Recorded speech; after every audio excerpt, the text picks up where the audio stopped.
We're back now as we continue our coverage of 9/11 as the state line reflects on the events now 24 years later.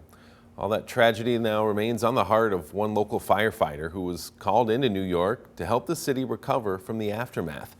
13 WREX's Emily McMinn joins us now with more. Good evening, Emily. You got the chance to meet and speak with this firefighter who saw all the damage firsthand. What did he tell you?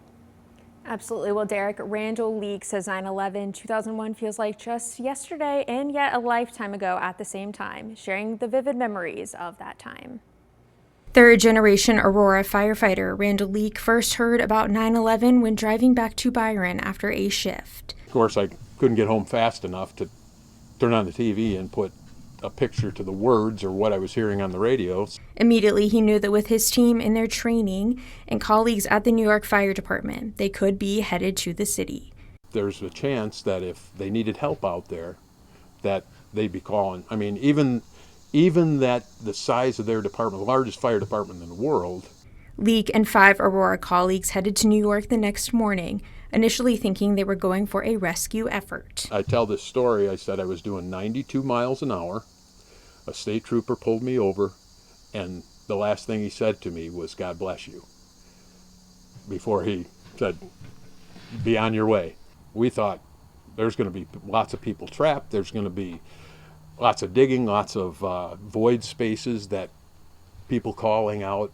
Arriving early the morning of September 13th, they set up camp 4 blocks from the attacks, staying for 5 days and unable to communicate with their families. We had to sweep about 6 inches of dust, paper fiber, everything that you could believe, just to make room to lay our bedrolls down on the concrete sidewalks. Signals just weren't there. You know, I mean, all of Manhattan was pretty much shut down.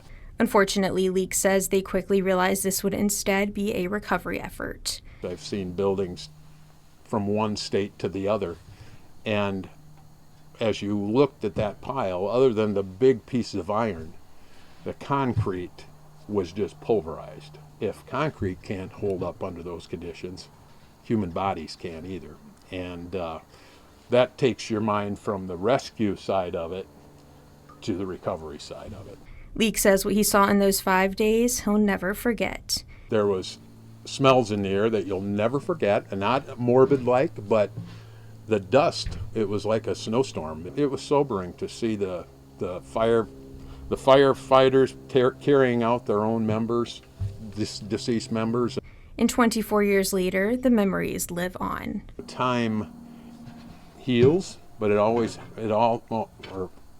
also has the chance to let people forget. You don't want people to forget. It's an important part of history that for those that perished and the family survivors and those affected, you know, we owe it to them to never forget. One of the Aurora firefighters, Leek, traveled out there with, unfortunately died from brain cancer caused by 9/11, but he remains in good health at this time. Back over to you, Derek. All right, quite a story Randy has there. Emily, thank you.